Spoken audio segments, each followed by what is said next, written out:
The Saturday Morning Snap is a one-stop fantasy shop, bringing weekly news and advice in under an hour. I'm Mackenzie Tout, joined by Landon Manula. Welcome to the podcast.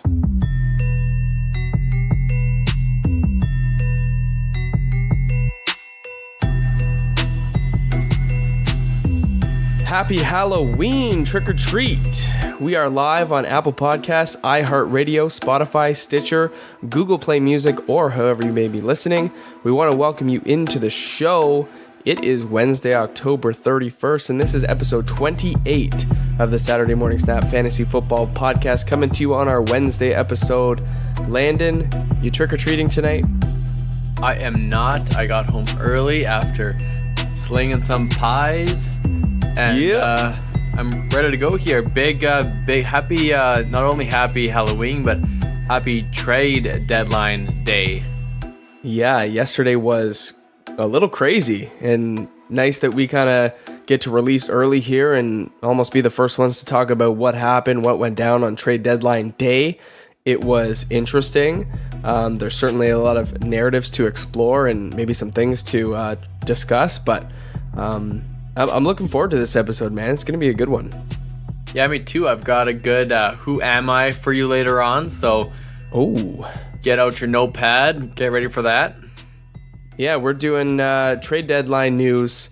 We're doing some studs and duds from week 8, a little Who Am I game, and some tips and tricks to win your league at this point in the season, what you can do to secure a really good playoff berth or playoff position, or what you can maybe do to make it to the playoffs if you're one of those middling teams that's in the playoff race. So a good one coming at you today. Yeah, definitely. I love it. So don't forget to follow us on Instagram at the Saturday Morning Snap.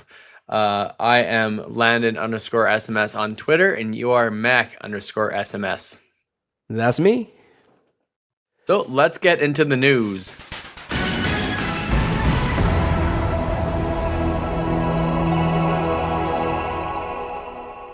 Absolutely. Trade deadline news today. So I think the biggest one to talk about is Demaryius Thomas to the Texans. You have tons of shares of DT. How do you feel post-trade? I tweeted out that I probably have more shares than what is healthy for Demaryius Thomas. I have him in Dynasty. I have him in Redraft. I pretty much have him anywhere possible. And you know what? I like the trade for him with Will Fuller going down, Kiki, Cutie banged up. I like DT to come in and make an immediate impact in this offense. We did the comparables between Case Keenum and Deshaun Watson, eerily similar through 8 weeks of the NFL season. They have the same bye week, week 10, but what was it? Like they were around 2,100 yards apiece and about 280 attempts for Keenum and about 260 for Deshaun. So very similar yardage output, a little bit like 3 more attempts per game for Keenum, but really his situation doesn't change. I just think he has a lot more upside in Houston. Yeah, just on a better offense, more touchdown opportunity because of what Deshaun Watson brings to the field at quarterback. Absolutely. And when you talk about their tertiary receivers like Cortland Sutton or Kiki Cutie, they both sort of have similar impacts. So really his situation isn't changing all that much, but I would prefer to have Deshaun Watson throwing the ball as opposed to Case Keenum. Absolutely. So the big playability in Houston is just it's there, and you can't deny that fact. Yeah, so when you saw Will Fuller go down, the big waiver wire ad was Kiki, like we talked about the last week. But now with this trade, I think this kind of basically just keeps him the same. I don't think he's going to get more or less targets. He's still going to be a fine ad if you need a guy, but he's also not that healthy. His hamstring's still bothering him, so he'll still be picked up probably everywhere, but he's not that locked and loaded first waiver priority. Now, if he's available on your waiver wire, is my man. It's Cortland Sutton. Cortland Sutton. I've talked to him all off season.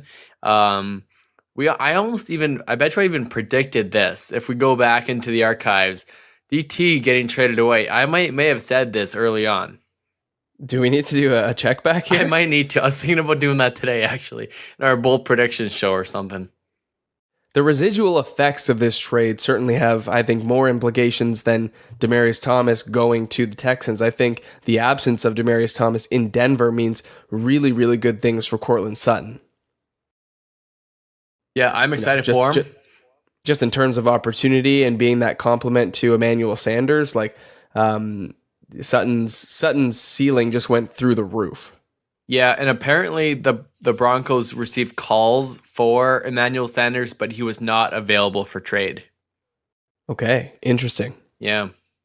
I think Demaryius Thomas is slightly younger, so that sort of shocks me. Yeah, I know. They're right around the same age, but you're right. I'm not. It's just, Sanders is just having a breakout year. Absolutely. Yeah. Another trade that we want to talk about is Golden Tate to the Eagles. Now, we had thought that the Patriots were going to either acquire Golden Tate or Demaryius Thomas at the beginning of the day, and that turned out to be sort of fake news.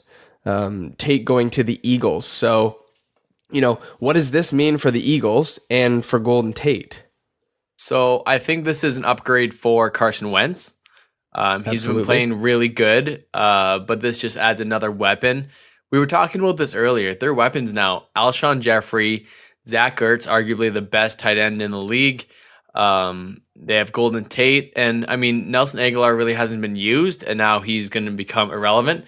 But he's no slouch. He's still a fine wide receiver. He's just not going to be used as much. Right. So that offense just got a little bit better with Golden Tate. Now, as for the Golden Tate owners, you have another bye week, which is unfortunate. But how do you rest of season for Golden Tate and Mackenzie? How do you see it? I think this is one of those trades where it's really good for football, but bad for fantasy. Right. And I'm going to tell you why. I follow James Coe on Twitter. He's a really good follow. He is the next gen stats analyst for DirecTV's Fantasy Zone. And it puts out a lot of good stuff, but it's very analytical based on data. And he basically came out and said today that this is not a good trade for fantasy. And the reason being, when we talked about who's the primary target for Carson Wentz in that Philly offense, it's Zach Ertz, right? Right. So Zach Ertz getting about almost 10.8 targets per game. It's unsustainable for a tight end. But when you think about where he gets targeted, it's in the middle of the field. It's over the middle. And 75% of Zach Ertz targets are over the middle. Well, Golden Tate, 70% of his targets are also over the middle. So they are competing for the same space. So I think this hurts Zach Ertz, but it also hurts Golden Tate because they're competing for the same space. So either Golden Tate's going to have to be used in a different manner, or the both of them are just going to see less volume. And that's sort of what it boils down to. Now, I don't think you want Golden Tate to be changing his spots at this point in his career, but it might have to happen. But when you think about the offense, Alshon Jeffrey, Zach Ertz, Golden Tate, Nelson Aguilar now, I think you can write him off for fantasy. But what this trade tells me is that maybe Philadelphia doesn't have as much confidence as their run game as they probably should. Yeah, Golden Tate was getting a great target share in an offense with a lot of good wide receivers. So based on what you said, it'd be hard to see him get that kind of volume still. Matt Stafford's a great quarterback and slings the ball a ton. But yeah, you're right. I think it's horizontal or maybe even a downgrade for Mr. Tate. Mm-hmm. But yeah, we said, it's certain. But I think it's really good for the Eagles. Yeah, I think they get tremendously better. Yeah, and like we said with the Texans, their offense is good. They're going to be in the red zone more. They're probably not going to use their running backs as pass catchers as much anymore because now they have an added one of the best slot receivers in the game. So, so yeah, I think his touchdown upside might go up a little bit, maybe. Yeah, maybe.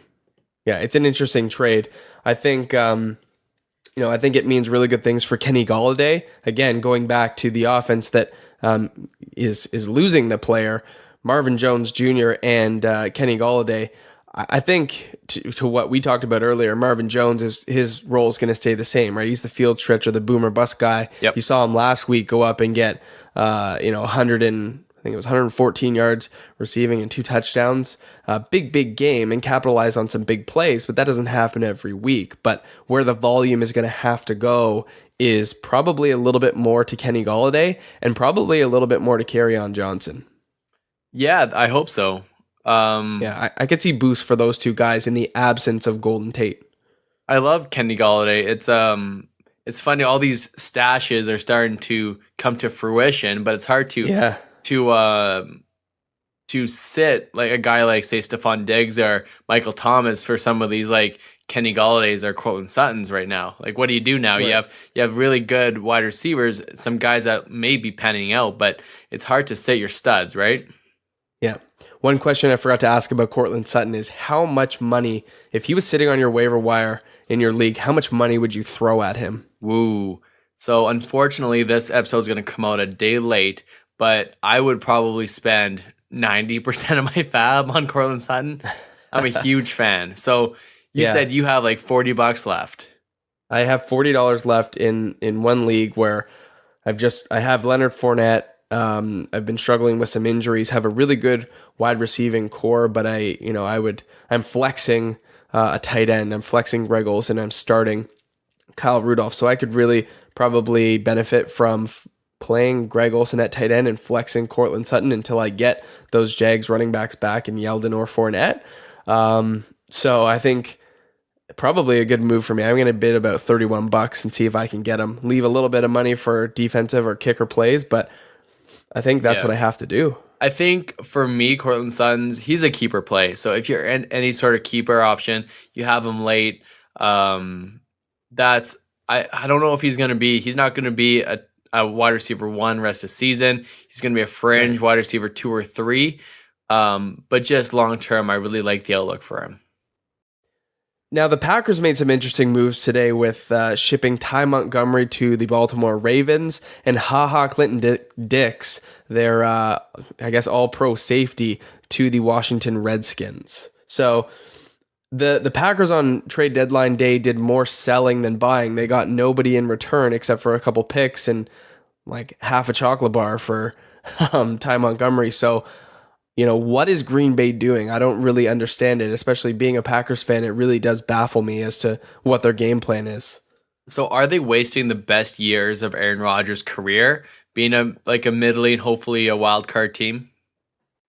Yeah, I don't know. I mean, their off-season splashes this year have really kind of flopped. Jimmy Graham's been every bit as underwhelming as some people thought. Muhammad Wilkerson went out very early. The biggest standout has been Jair Alexander, who they drafted in the first round. So really, Packers haven't done a whole lot, and now they're selling players off instead of acquiring. So it really kind of says to me that maybe they're just folding things in for the season and potentially wasting another Aaron Rodgers year. That game on the weekend was pretty heartbreaking.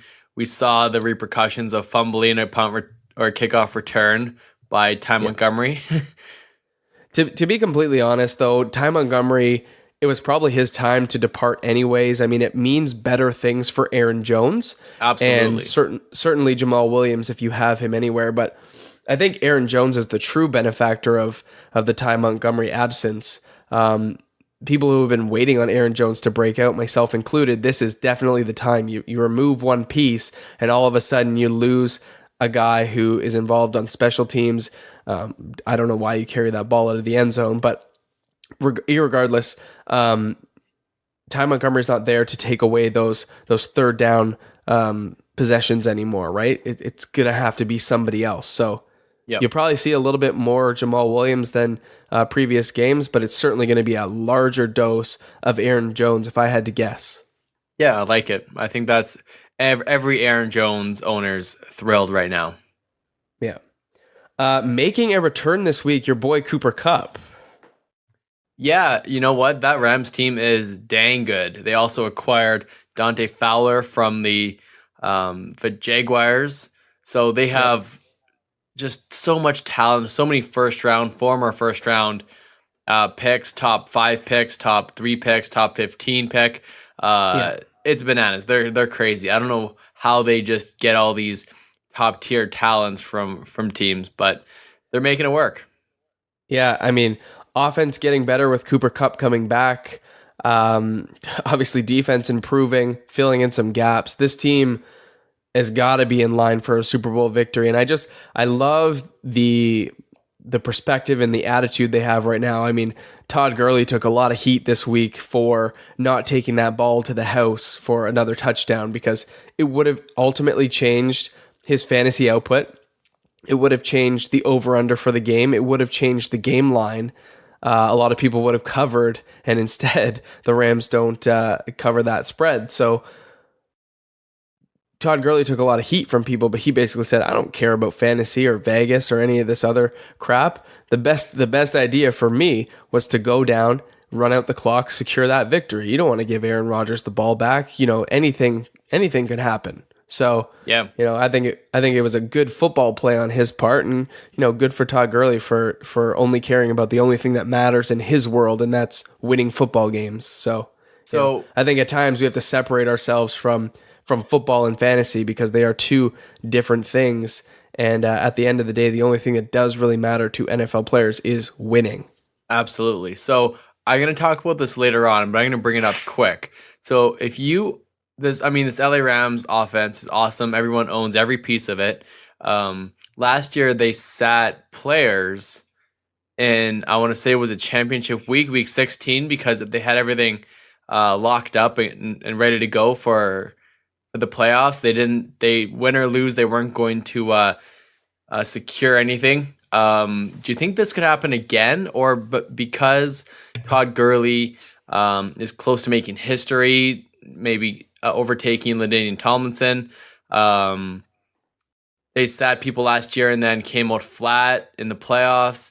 Does that change anything? What maybe their strategy? How are you concerned with maybe you should shop guys like Robert Woods or Brandon Cooks for top dollar, if that means that you don't have them come playoff time? You're talking about like a week 16 performance? Yeah, say they win out and they've locked up top seed in their division and they don't need to win anymore. They rest their starters and then we're screwed fantasy wise. It's certainly an option. I don't read too much into that. I think it's too far down the road. Hopefully they learn from what happened last year, and having essentially 3 weeks off, maybe not a good idea. Because this year they're certainly going to have a bye. You would hope to think. You would think, yeah.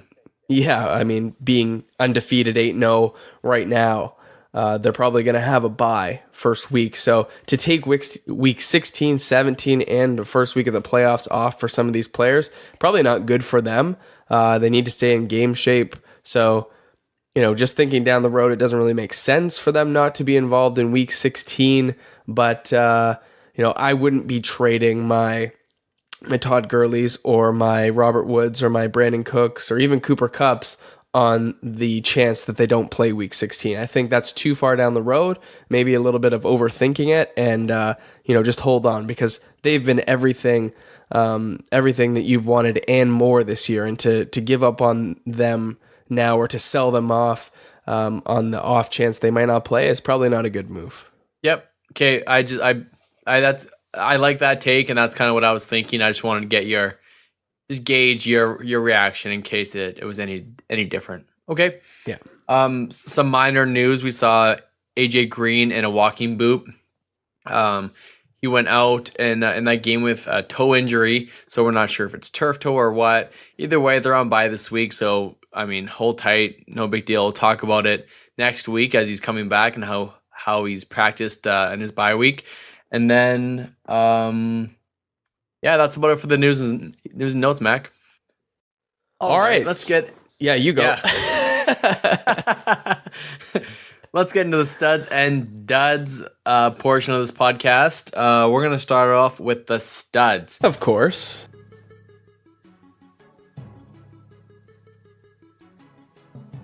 Oh, what's this? A coming out party?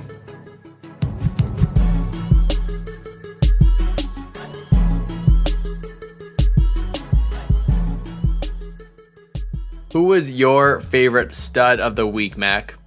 Ooh. I got a notification on Sunday that Robin Allenton, shout out to Mark. I got a notification that he was not playing, and I have him in a couple leagues, so I had to spot start some guys that I didn't really necessarily want to, and one of those guys was Sammy Watkins, and he did me right. 8 receptions for 107 yards and 2 touchdowns, ultimately won me a couple matchups, and I didn't tell you, this is the first time all year I play in 6 leagues. I went 6-0 this week. You did? Wow. Yeah, finally happened. So Sammy, I played in, I think, 2 of my leagues, and he ended up being a super good play for me. I also had Marvin Jones, which was another guy we have on this list, 7 for 117 and 2. I think I said 114 earlier. I was a little bit off. But irregardless, those 2 guys gave you some awesome fantasy outputs, and if you had one of them on your team, you were doing great. And in my case, I actually had both of them on one team. So between the 2 guys, I'm getting about 54 points between 2 receivers that really are complete boomer bust plays. So we didn't mention Tyreek Hill having a little bit of a groin injury. So if Tyreek's going to be out, Sammy Watkins gets a little bit of a bump.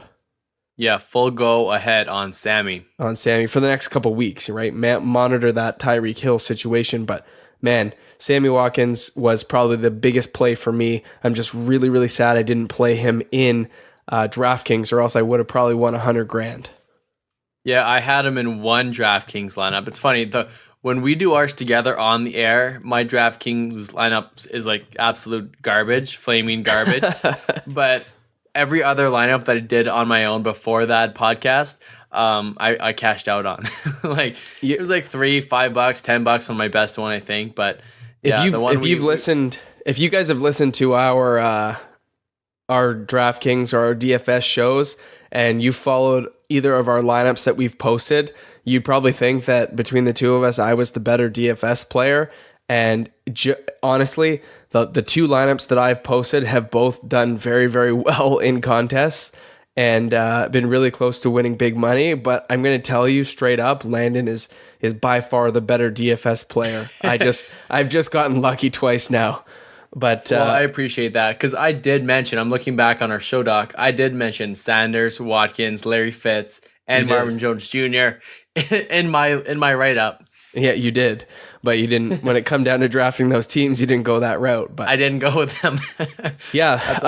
Just an update, like the teams that we drafted, the one that I drafted, I was like 25 points away from first place. The Martavis Bryant pick ended up costing me because he gave me a donut. But had I played Sammy Watkins, I could have switched 1 or 2 guys around, but had somebody else in that wide receiver 3 slot, I could have won some big cash. So that would have been crazy. Yeah, I ended up getting $20 off of 3, but it just sucks to be so close and not get the big money. But hey, I'm not gonna.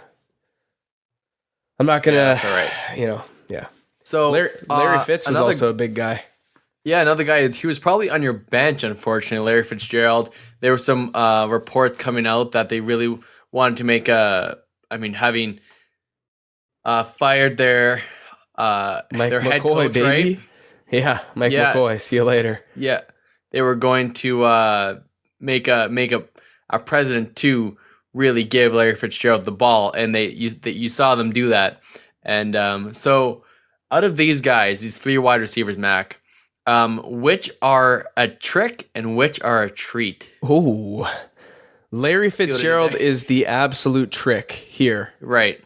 Yeah, I think Golden Tate leaving Detroit is good things for Marvin Jones. I don't see how it can be any negative piece. And then Tyreek Hill being absent for a little bit means probably really good things for Sammy Watkins. So the potential of repeat for Marvin Jones and Sammy Watkins, just looking at their quarterbacks too, Stafford and Mahomes, definitely better than the situation that Fitzgerald finds him in, of a struggling offense with a coordinator that hasn't really shown that he can improve on Mike McCoy's work, and a rookie quarterback in Josh Rosen. I don't really like Larry Fitzgerald's situation. I think he's Hall of Fame level wide receiver. He's capable of these games, but they're going to be few and far between.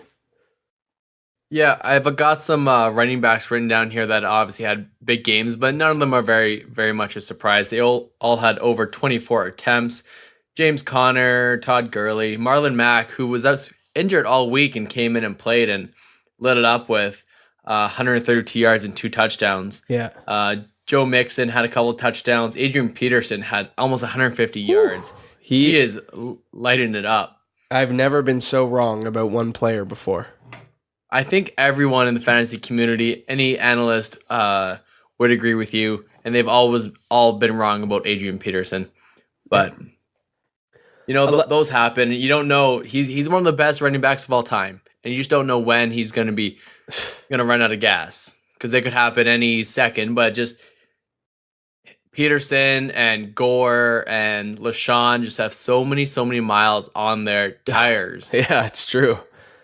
And they keep on doing it. They keep on plugging away. So they're kind of the exception to the rule. It just so happens that there's 3 in 1 year. Yeah. Before we depart our studs segment, we got to make reference to those Texans on Thursday night. Deshaun Watson, not a big yardage game, 239 yards, but a big touchdown red zone day, 5 TDs. Found Will Fuller, who was definitely a stud, 5 for 124 and 1. Just so unfortunate that Fuller, was it an ACL that he tore? Yeah, he's on IR now. So yeah, Will Fuller tore the ACL, out for the year. That's probably why they made that move for Demaryius Thomas. But Deshaun Watson finally showing out, giving you that performance that you drafted him to give you. It just hasn't been on a weekly or bi-weekly basis like you had hoped. But it's certainly there. And hopefully this offense continues to ascend, even though they are struggling just a little bit. So definitely a lot of good things happening this week for some guys that you needed to flash. And I think it was a good week for fantasy. There were some really big scores, big numbers. Yeah, I agree, my man. Let's head over to the duds, the guys that you needed to show up for you, but they just didn't.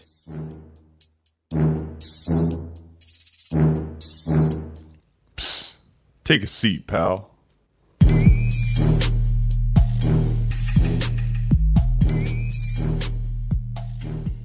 Who was the biggest surprise for you?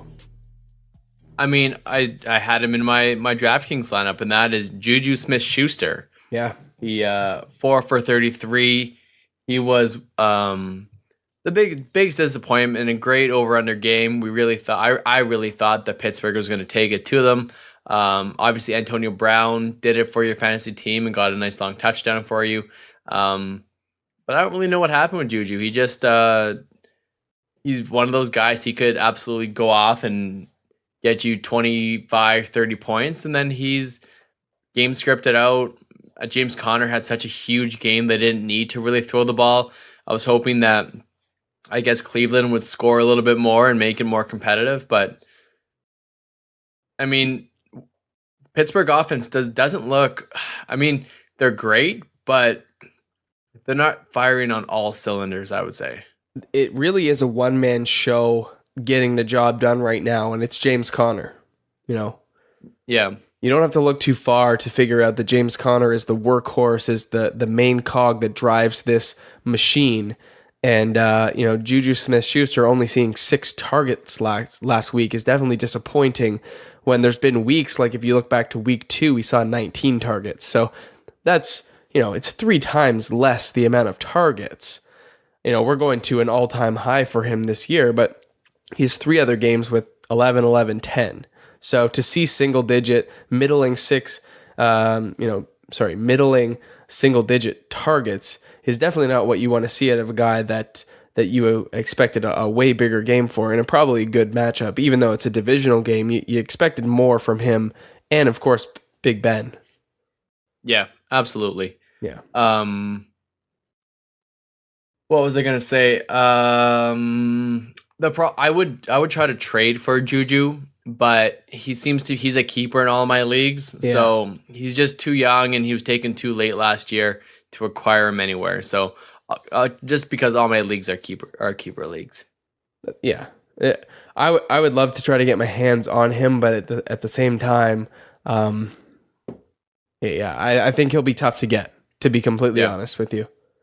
So some other notable duds who you disappointed your team: T.Y. Hilton 1 for 34, Alshon Jeffrey 4 for 35, Trey Burton 3 for 18, and what's your last one here, Mac? Jameis Winston. like INT. Like INT.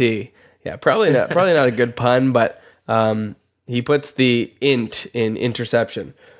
And I guess we didn't really bring that up. It is Fitzmagic starting for the Buccaneers. It's going to be interesting what the Bucs plan on doing. We saw how I think every wide receiver gets a bump now that Ryan Fitzpatrick is back in at the helm. Chris Godwin, Mike Evans, Deshaun Jackson, everyone, they just get better targets. Like I brought up last week, Jameis Winston throws so many 50-50 balls, and he threw a lot of 70-30 balls towards the defense. Mm-hmm. And that's what happens. That's why he was a boom bust kind of guy. I played him and I lost in a couple matchups because I started Winston as my quarterback. Right. Yeah, when I look down this dud list, T.Y. Hilton his performance doesn't really surprise me, to be honest. And the reason I say that is last week he was 4 for 25, but he had 2 touchdowns. So he gave you a really low volume, really low yardage game, but he had those 2 red zone plays for 4 scores. So his output last week was completely inflated. So your perception on maybe what he would give you is a little bit skewed if he didn't take away the touchdowns. Alshon Jeffrey was a guy that kind of shocked me. Jacksonville's defense didn't look that great as it has been in previous weeks or years. And, I just thought coming into this game, seeing back-to-back games with double-digit targets, nearing 100 yards, 3 touchdowns in the last 2 games. Coming into this one, I thought he would definitely be that guy that would sort of lead this Eagles receiving core, but he was only targeted 5 times for 35 yards on 4 catches.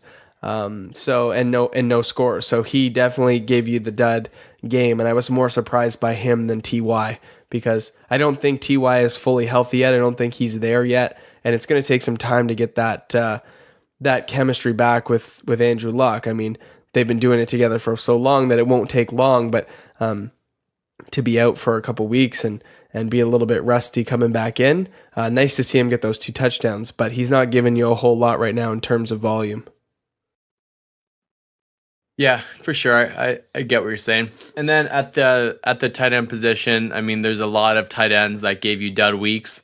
So if you play Trey Burton, you might have played against another middling tight end that put up 2, 3, 4 points that really didn't do much. Jack Doyle had a really good week at tight end. I think the Eric Ebron shares are going to take a hit just based on the volume that Andrew Luck gave to Doyle. So check your waiver wire because people might not add Jack Doyle on his bye week. So he might be a little stash to pick him up as a free agent. Don't have to waste a priority on him. Yeah. Yeah, I would have liked to see something better out of Trey Burton. I mean, the matchup was certainly there. The Jets got manhandled in this one, but Trey Burton just kind of was nowhere to be found. Only 4 targets, 3 receptions for 18 yards.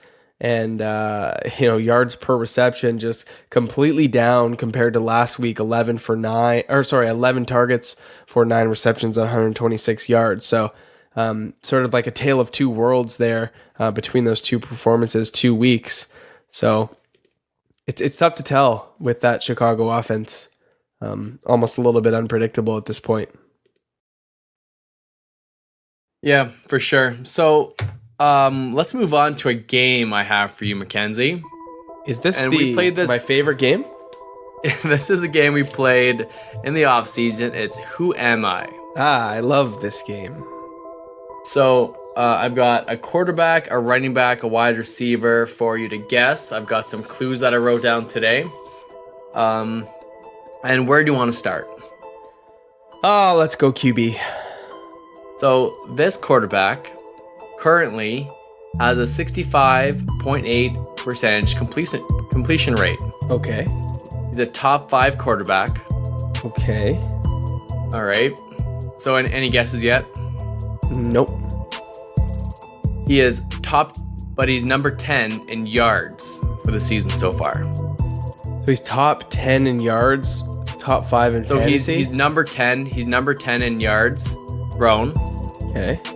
but he's number 2 in touchdowns. So that makes him a high end. He's top 5 fantasy quarterback. 2nd in touchdowns, number 10 in yards. Who am I? Whew. Jeez. Hi. I want to say Deshaun Watson, but I don't think his touchdowns are that high. Nope, not Deshaun Watson. Okay. You said 2nd in touchdowns?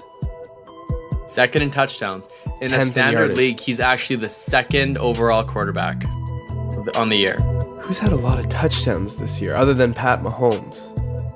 He is the best quarterback. Patty Mahomes is number 1. Deshaun's got to be up there. I mean, Jared Goff has a lot of touchdowns, but I think he would be higher than 10th in yardage. I agree. Andrew Luck? It is Andrew Luck. Hey, let's So go. my last guess might have go. given it away.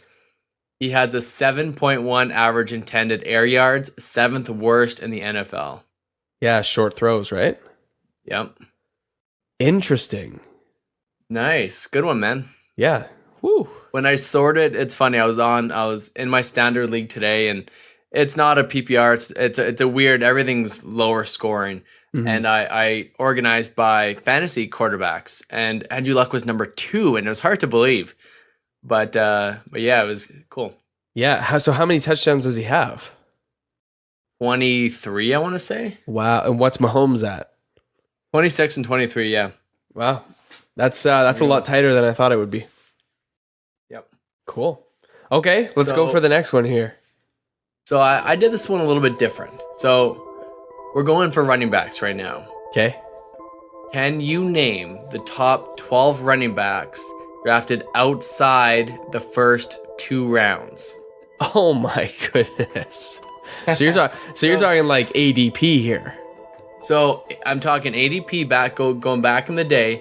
So a lot of the top 12 running backs were drafted in the first 2 rounds. That's why this year has been weird.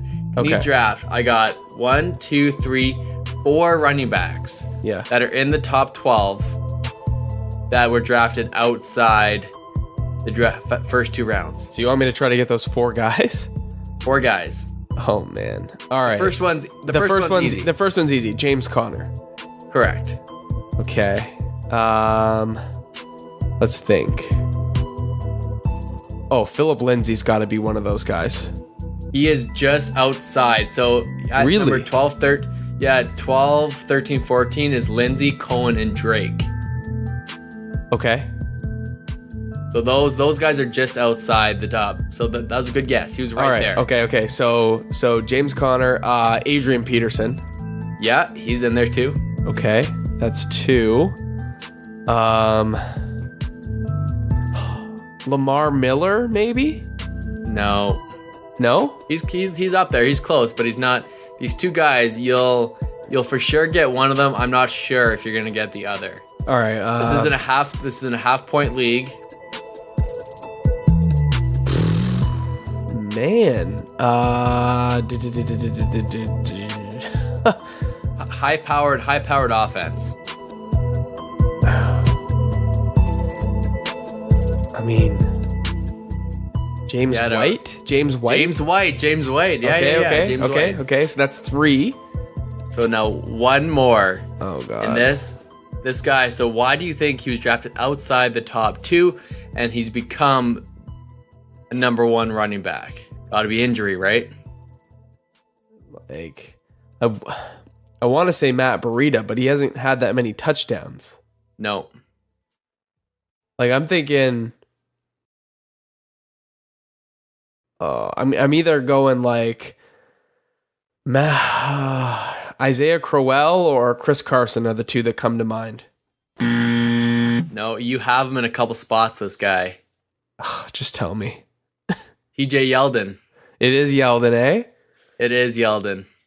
I think what's misleading there is that most of his production is coming through the air, not on the ground. So you have to think of him almost as a wide receiver, right? Yep, no, for sure. That's a tough one. Yep. So it was interesting to see. Like, we're at the halfway point, and you sort again by fantasy points, and you look like there's tons of guys: Melvin Gordon, Zeke Elliott, Saquon Barkley. All these guys are even David Johnson's in the top 12 right now. Barely, but right? These guys that stand out, and you wonder why they, if you could draft again, these guys stand out. Absolutely. So that was a good one. Yeah, no, good guessing. So I was a top wide receiver. I was the top wide receiver after 3 weeks. Okay. And now I am outside the top 12. Oh. Who am I? Oh. I was a top wide receiver the first 3 weeks, but now I'm outside the top 12? Yep. He was the top wide receiver after 3 weeks. Holy smokes.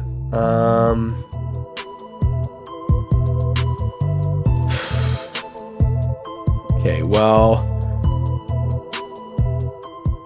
I don't know why, but Julio Jones comes to mind.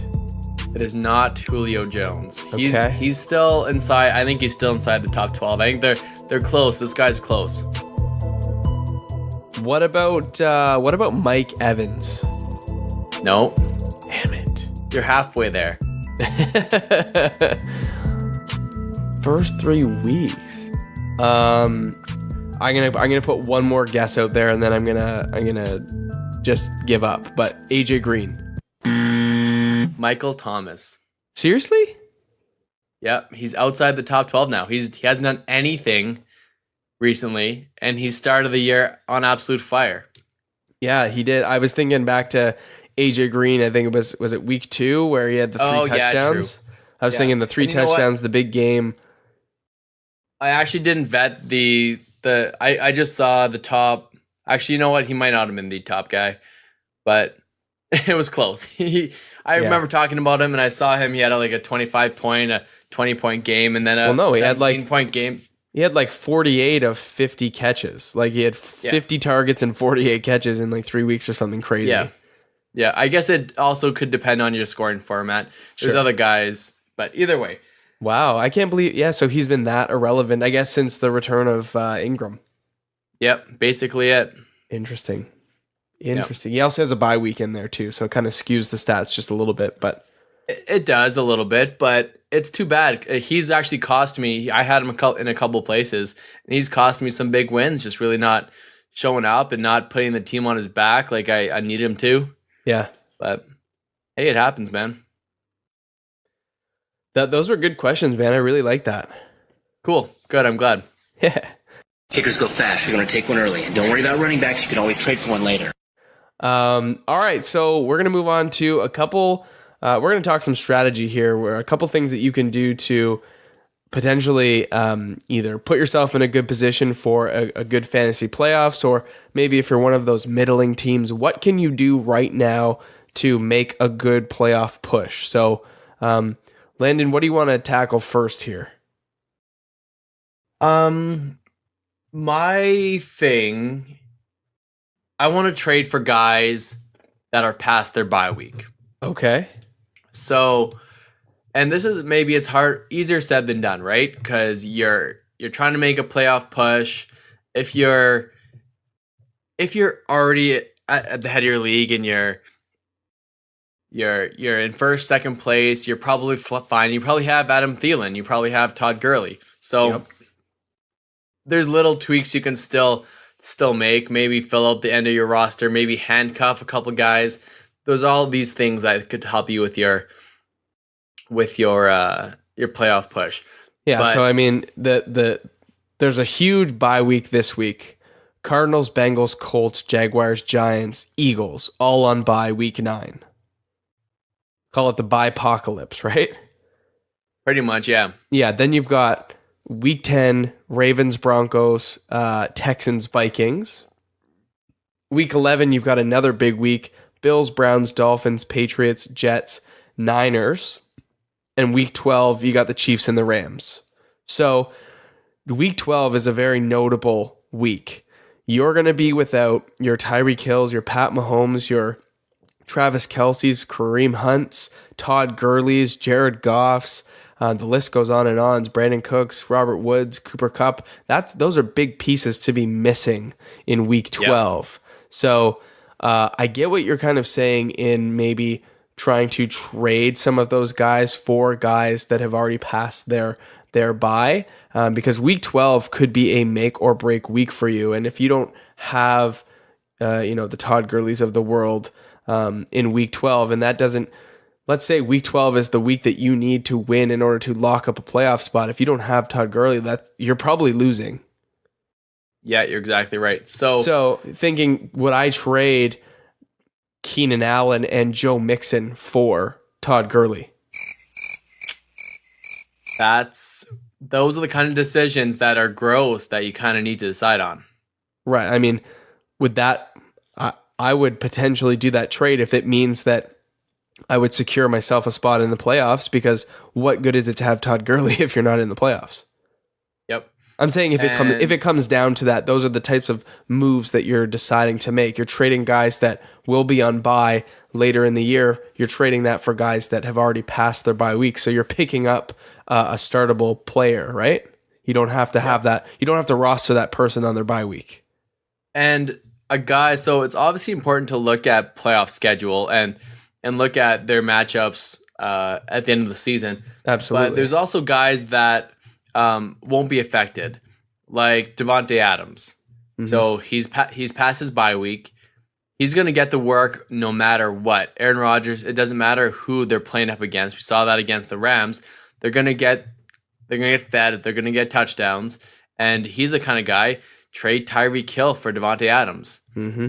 And then you're set no matter what. Yeah. Those kind of deals are what I like. Pittsburgh's done their bye. New Orleans has done their bye. These high-powered offenses, Carolina's had an early bye week. Get Christian McCaffrey. Get Cam Newton. I know quarterbacks are not as important, but those are the kind of guys you need to and you could sell your. I mean, New England in week 11 bye is going to be tough. Yeah. But besides that, there's all the other teams, San Francisco, New York Jets, Miami, Cleveland, Buffalo, those teams don't have fantasy players. Right. Yeah. I think it's a good move. If you're well within the clear, like you're right now, you're sitting at a 6-2 team or a 7-1 team. This advice doesn't really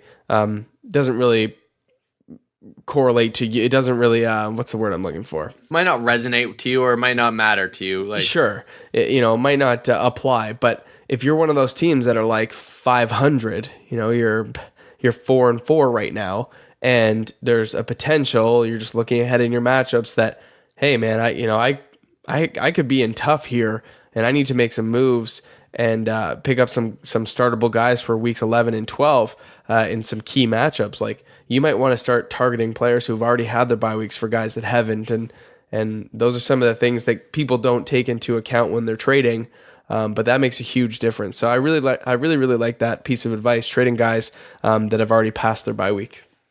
Yeah, that's a potential 20-point swing, right? Yeah, if you get a stud. Yeah, absolutely. I like to think about players who have good playoff schedules, and in this case, one guy I'm going to put out there is Joe Flacco hasn't been great this year. He's been better fantasy-wise than he has been for NFL teams for the Ravens, but Joe Flacco is one of the best playoff schedules, and if you have a stud quarterback who has a tough playoff schedule, and you might want to find a different option, Joe Flacco is on a lot of waiver wires. He is very low owned. He plays weeks 14, 15, 16, the Chiefs, the Bucks, and the Chargers. Great defensive matchups. Great offensive opportunities for him because those defenses have been allowing a lot of yards. So Joe Flacco could be a stash play. I would love to play him week 15 against the Buccaneers. That would be great. So you can stash Joe Flacco. That's a good pickup. But what I'm most concerned about is locking up one of those defensive teams that has a really, really juicy schedule for the playoffs, weeks 14, 15, 16, that I can stash and I can play. You can stream matchups up until that point, but I'm going to give you a couple teams that have really, really juicy playoff schedules. The Denver Broncos by far have the best playoff schedule of any defense. Washington would probably be my next best bet. Cincinnati has a pretty even matchup. They don't have some really, really good ones, but it's fairly consistent for something that would be manageable. New England has Pittsburgh in week 15, so that's not going to be the easiest one. But come championship week, if you play in a league that goes, week 16 champions, which you should be, but they play Buffalo. And that's going to be a great opportunity for them, as you saw last week, for their defense to put up some points. So Denver, Washington, New England, Cincinnati are defenses that I'm targeting, and Denver, Washington, and Cincy should all be fairly accessible through the waivers in the next couple of weeks. So keep your eyes on those teams to stash on your rosters. That's a big deal. It's tough to find defenses, especially when guys still have them. They might have a couple, and they're not dropping defenses, even though they should. You want to have a good defense with a good schedule, so you don't have to worry about that part of it. You want to pick up waiver wire guys that are actually going to help your offensive team, the flyer wide receiver, or the running back that just the head guy got hurt in front of him, and you got to use your priority on that guy. That's the thing, right? It's like battling it out on the waiver wire for some of these defenses sometimes isn't the easiest thing, right? And yeah, absolutely. And I get that defenses can be a crapshoot. I mean, we see that Jacksonville is just basically droppable now. They're not worth hanging on to over their bye week. So, but even a team like Jacksonville has to play Washington, Miami, Tennessee, Washington, Miami. In playoff weeks, which is okay, but it's not as good, believe it or not, as Denver's schedule. So in terms of playoff matchups, Denver is probably the best defense to own for the playoffs. Yeah, for sure. So I like it. Yeah, man. So that's a couple things I think that you guys can do just thinking about right now. Be crafty on the waiver wire. Try to make some trades. Your trade deadlines are coming up. Ours is next week, the end of next week, first week of November, and yours probably is similarly in the same range. So if you want to make any trades, now's the time to do so. I love trading up. If you need depth, take a stud player and get two players and just build a little bit more depth if you need to. If you're one of those teams at the top, you can potentially package two players to get a stud back. So trading in depth for stud players. I mean, that's ultimately what you want going into the playoffs. You have to assume health. But honestly, if you're at the top and you have a guy like Cortland Sutton, as much as I like him, package Cortland Sutton with an RB2 and get a stud. Exactly. So those kind of get a Michael Thomas, because Michael Thomas owner might be at the bottom of the league now, and he's selling his team. So exactly, if you're at the bottom or you're around the playoff, the cut line, it's the time to make a move to get some depth and some more startable players. And if you're at the top, the advice is the opposite: trade in some depth to one of those lower teams and try to get a stud and make your team better. Because That's the name of the game at the end of the season. Have the best team going into the playoffs. So now's the time to make your moves. Yeah. Let's wrap this thing up with Thursday night preview. We've got the barn burner of the Raiders driving across the Oakland Bridge to go to visit the San Francisco 49ers. It is a 1-6 Raiders team against a 1-7 49ers team. Is there anybody from this matchup that you're willing to start? I mean, I don't think we have to spend a whole lot of time here. This is such a terrible Thursday night game. It's John. It's John Gruden in prime time, baby. So, to be honest, you could probably stream Derek Carr.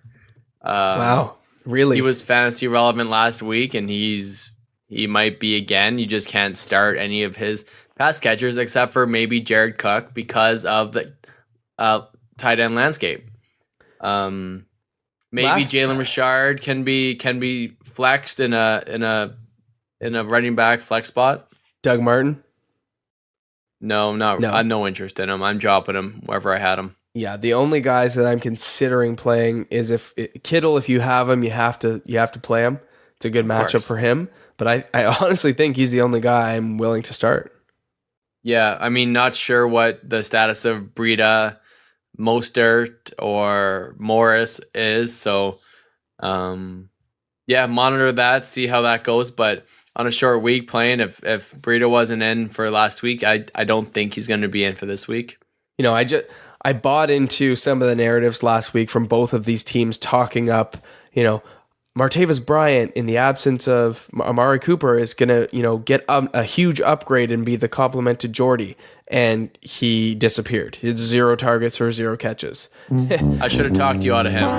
Yeah, you should have. He played a total of 6 snaps. Like, what a joke. And then the same thing, Raheem Mostert, you're thinking, oh man, this guy's going to get the world of opportunity to do something with the ball. And then, Breida is trending to play hours before the game, and then he ends up playing, and Mostert does nothing for 3.5 quarters and then gets like 1.8 fantasy points. So it's like we were talked up on both of these players throughout the week from both of these teams, and when push came to shove, they were junk.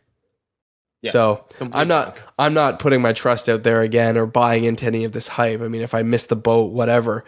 But there's definitely some better options this week than Raheem Mostert and Martavis Bryant. I mean, a tweet that I saw on Twitter the other day, I can't remember who it was from, but they basically said Martavis Bryant is definitely filling the Amari Cooper role perfectly. Absolutely right. Yeah. That's probably all the oxygen I'm going to give this game. Yep, it's going to be a low-scoring Thursday night game. Not going to be fun to watch. Now, it'd be fun if we were proven wrong and there was tons of fantasy output, but I'm not willing to put any of my money towards it anyways. Yeah, no.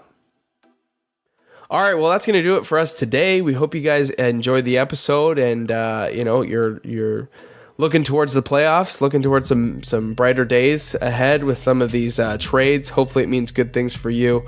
If you have Golden Tate, sorry, you're going to have to deal with 2 bye weeks now, but that's the nature of trades and fantasy football. So make sure that you guys are stopping by our Sleeper channel. You can follow the link in the episode description to get there. And, with that being said, just want to wish everybody a safe and happy Halloween. May you get lots of candy. And if you're not going to collect that candy, make sure you give out lots to the kiddos. Absolutely right. And hopefully there's enough left over for yourself and your wife or your partner to eat yourself. You're damn right. All right. Have a good week, Lando. I'll talk to you on Saturday. See ya. All right, buddy.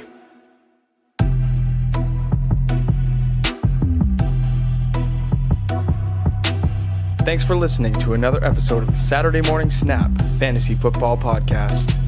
Follow us on Twitter at Mac_SMS and Landon_SMS. Support this independent podcast at patreon.com/SaturdayMorningSnap.